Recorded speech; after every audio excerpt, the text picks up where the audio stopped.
morning from Uganda. So we are joined today by our 4 KT managers from different countries to talk about vegetable production as a sustainable business for smallholder farmers in Asia and Africa. So we have our host, Joshua Muaya from Uganda, from the Philippines, Girlie Frando, from Cambodia, Chononin, and from Indonesia, Arga Pradana. Good morning. Good morning. Thank you for joining us in this talk.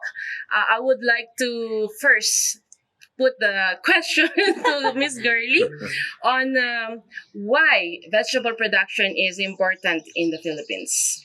Well, in the Philippines, through the Department of Agriculture, the national banner programs on rice, corn, high-value crops, livestock, fisheries, and organic agriculture are the priority programs to address, or it aims to address, the food security, poverty alleviation, and sustainable growth to increase farm income and productivity. So in order to support these priority programs, the East West Seed Knowledge Transfer Philippines is aiming to boost the crop diversification initiative by intercropping or integrating vegetables with staple crops and perennial crops like rice, coconut, and coffee. That's good. So more on the government initiative as well. It's very important to push that drive for farmers to go for vegetable production. So what are some ways to encourage more farmers in the Philippines? You have this push from the government, but how you bring that to the farmers to see and or view or treat vegetable production as a business? Well, vegetable farming is one of the most profitable farming business, and in order to engage farmer into vegetable farming, we should have this seamless market connectivity. Sustainable market access has a very significant positive and robust effect on farm income. Farmers with better access to sustainable market, they tend to expand, they tend to sustain their vegetable production, resulting to farm income augmentation and availability of safe to eat vegetables for the consuming public. Yes, good point. So government push market creation and also the sustainable production, the trainings maybe, that are very important in the Philippines. I would like to go to Indonesia. What are the opportunities for vegetable markets in Indonesia, Arga? The first opportunity is about the increasing of population in Indonesia. It's also create demand increment of vegetable consumption. It is the opportunity for farmers to provide the best vegetable crops from their area. And then the second, there is preference changing especially for urban areas. So some people in urban areas prefer to consume healthy vegetables right now. And then the third is about the food industry. So a lot of potential, a lot of food industry that offer the farmers to collaborate with them with the agreement, so farmers can produce the vegetable and supply to the food industry continue, and then they can get the flat price for that agreement. And the next is about the prospect to adopt new technology in agriculture. We are now in agriculture 4.0, so a lot of technology we can adopt to improve the vegetable yield. And the last is about agritourism. We have a lot of potential of agritourism in Indonesia. It is the opportunity to diversify the farmers' income, and then farmers also can engage with the consumers directly and in their place, and farmers can promote their vegetables direct to the consumers and also through their social media. Another question for you is given this many islands in Indonesia, what are the strategies to make vegetable production an attractive business, particularly among the younger generation? We have more than 15,000 islands in Indonesia.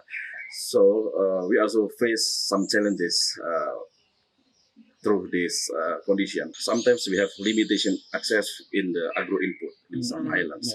And also in some remote area, there is not good infrastructure and also the transportation.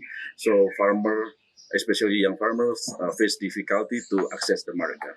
So our solution to solve that challenge is first we set strategy, low hanging fruit strategy. So we offer to the farmers to start with easy vegetables to grow. It's like leafy, cucumber, bitter gourd vegetables, so farmers can earn the money less than 2 months through that vegetable farming. And then second, we offer the farmers with home gardening approach. At least we can ensure the vegetable consumption in the household, in the family, through that home gardening approach. And sometimes the farmers which apply home gardening are also able to sell some product of home gardening to the surrounding or to their neighbor. And then we also connect the farmers with the traders, not only local traders but also the traders from other islands. And then the last is about the farming business plan. So we together with the farmers creating the farming business plan, at least we create the crop strategy for 1 year for the farmers. I like the part of the business plan to encourage young generations also to bring it because they how to compete with other jobs that they may find in the community, and also the community demand based production as well, because you need to focus on the local supply. Local supply. Right? Okay. Thank you very much, Arga You're from welcome. Indonesia. Now we go to to Cambodia. Do you think there are still opportunities for smallholder farmers in Cambodia, given this importation from Thailand, from Vietnam? Yeah, it is true because many years ago that Cambodia country they import a lot of product from neighboring country such as Vietnam and Thailand. Even Cambodian import more of product from those country.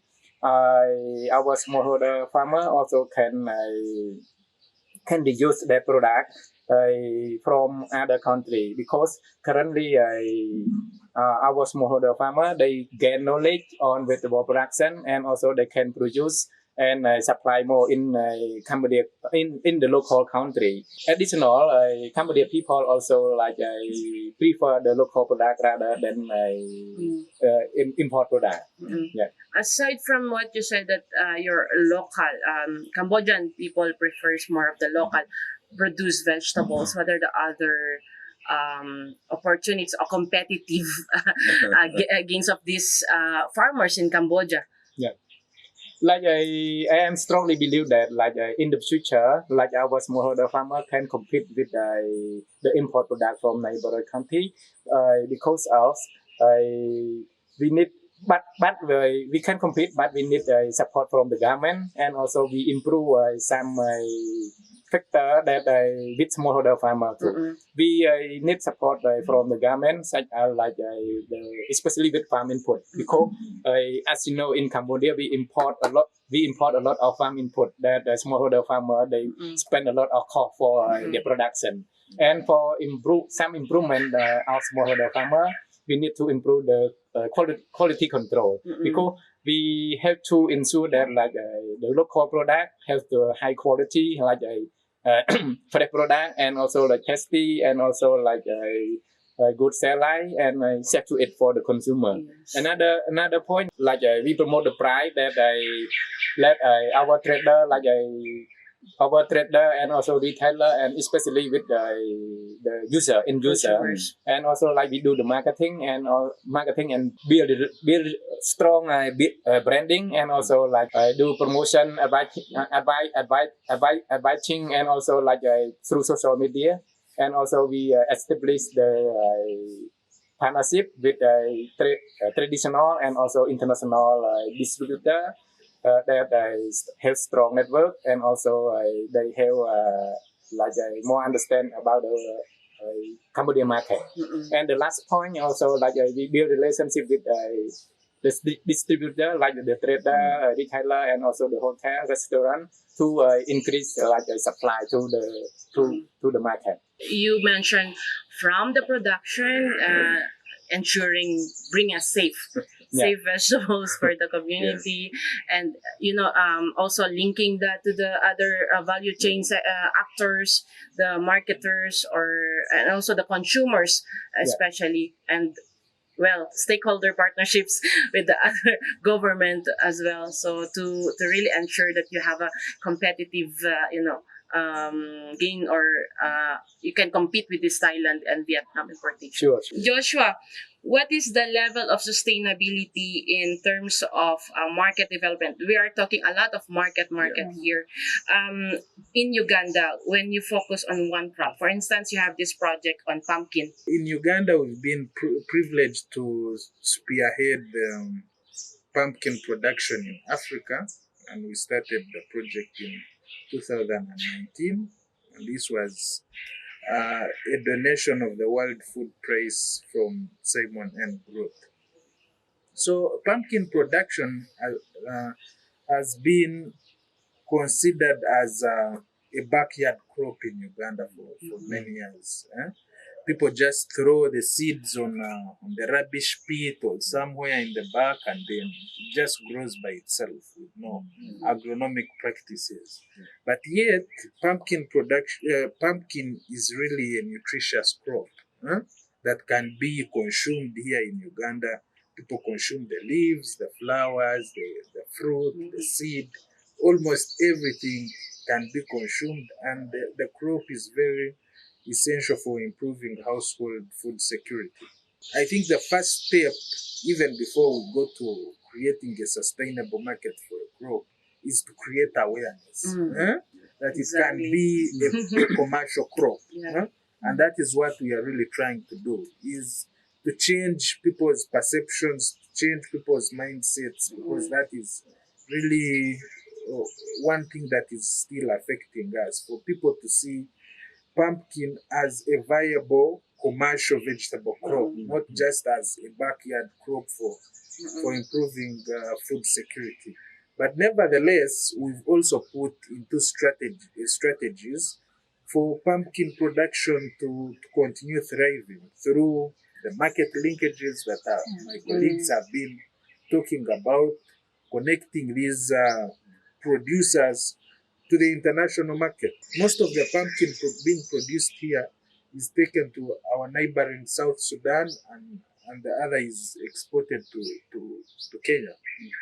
And also involving other stakeholders, like the processors. I think that is a more sustainable way, because a factory is not going to close tomorrow. And if there is, if the producers know that there is market, then they will continue producing. And then, but also bringing other partners on board, like organizations who are promoting nutrition.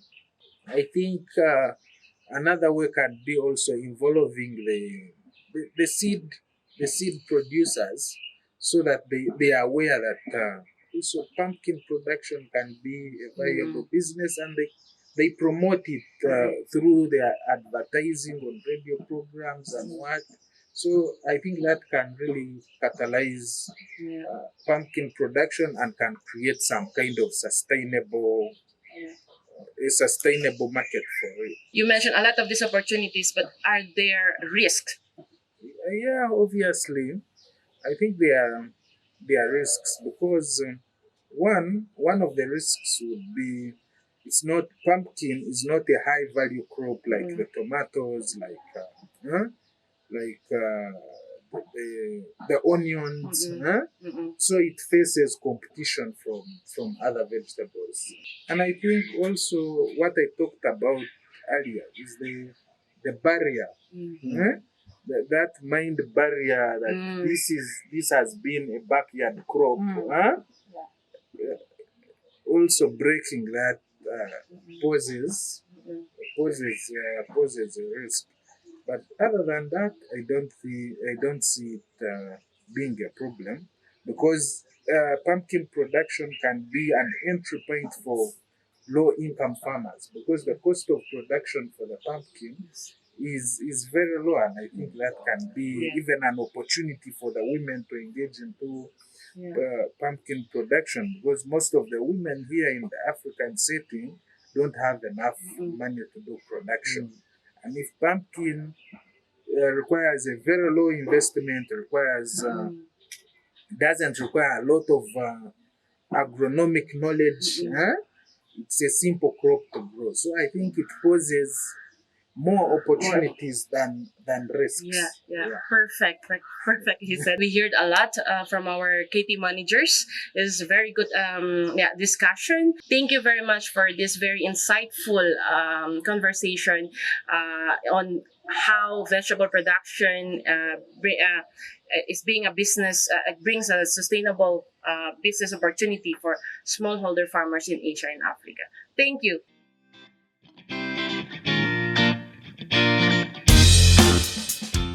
Now that you heard from our KT managers, we also invited our management team from Global Seed Knowledge Transfer. We have here Elijah Mwachanyeni, our head in Africa. Also, Satyo Bama Baskaran, our head in India. And with our director, Stuart Morris, to answer some of our questions regarding our KT activities.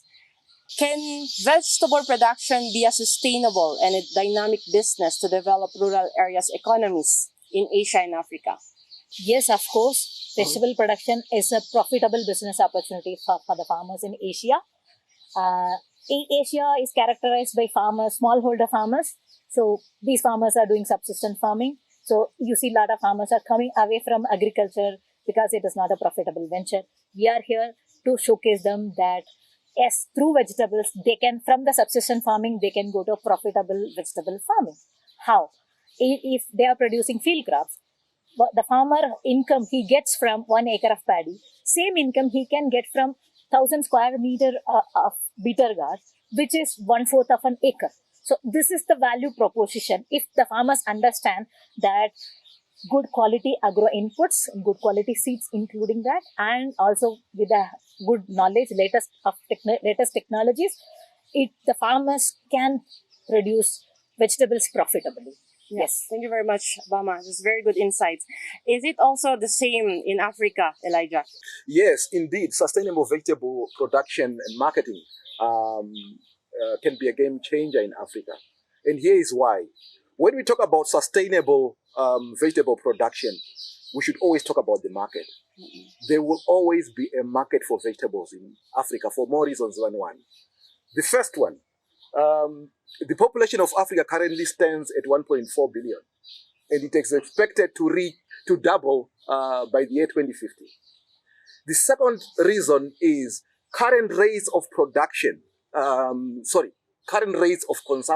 of vegetables are less than half of the required level, sometimes down to about 1/3. And campaigns to increase that automatically increase the market as well. And so, because there will always be a market, sustainable vegetable production will always have a role. You mentioned opportunities, but what are the challenges? One of the challenges that I see is, for example, access to finance.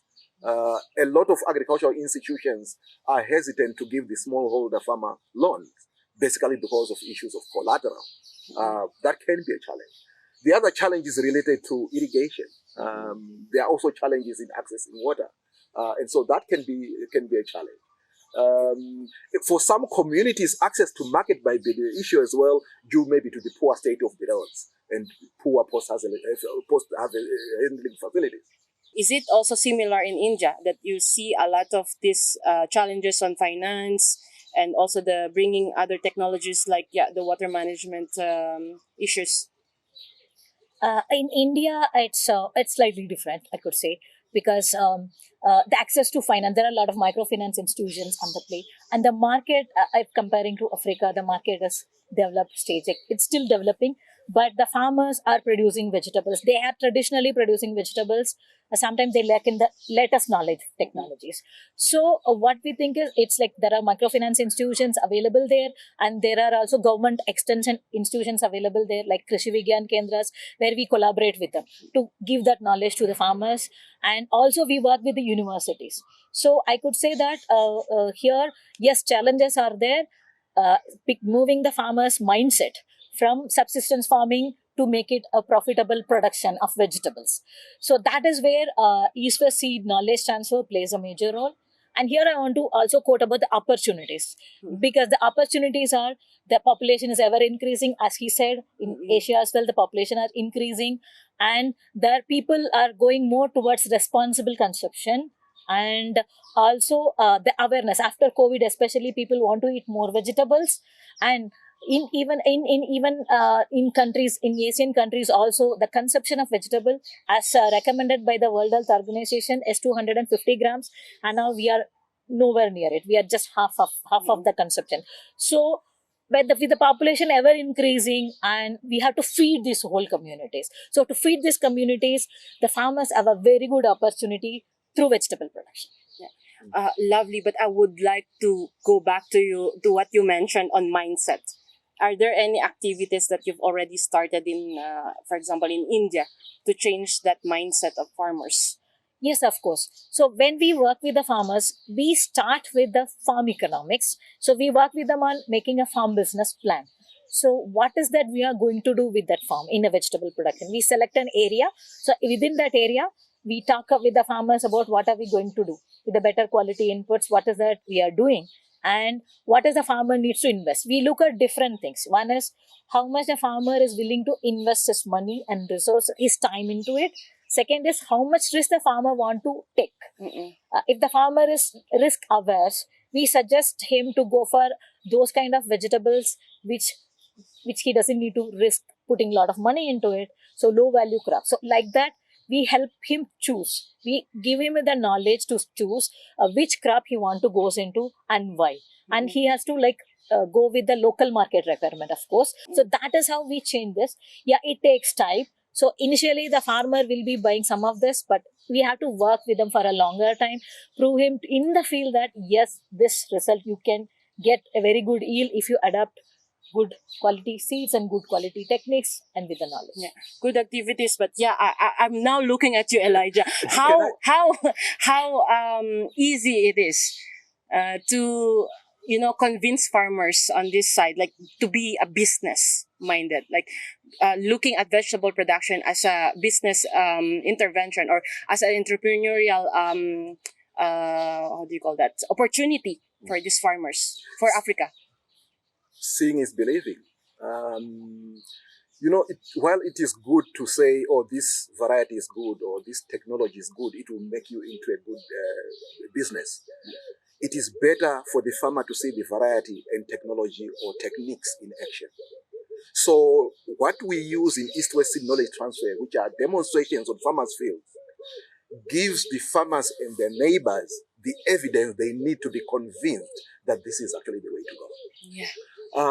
And can I also say something again on population increase versus food production? We talked about an increase in population, but the land area is not increasing. So we have to increase the productivity and the production. And vegetables offer the best option for increasing productivity. And with what we bring as East-West knowledge transfer, which is quality seeds and capacity building of the smallholder farmer, to equip them with the relevant skills to increase both productivity and production, that is a winner for increasing production of vegetables and mushrooms. How does knowledge transfer contribute to enhancing local economies and markets through sustainable vegetable production, from your perspective? Well, vegetable production in rural areas, it sparks a whole chain of opportunities.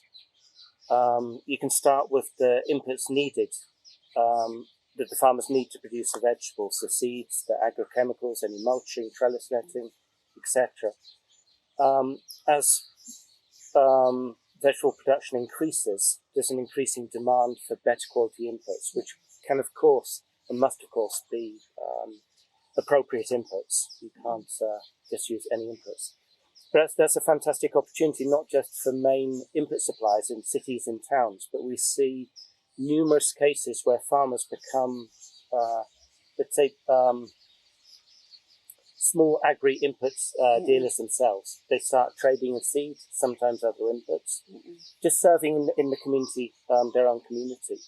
And that for themselves is a fantastic business opportunity. Those inputs then, feeding to the farmers in those communities, enable them to produce better quality vegetables, which is earning them a higher income. And what happens to that income? The income comes back directly into the community. And farmers with that, it's paying for schooling, it's paying for education, for health, it's paying for better food in the family, and it's paying eventually to upscale production, so this increases even further. On the market side, most of the vegetables produced by smallholder farmers are going to wet markets. If it's local wet markets, there's the opportunities for the traders themselves.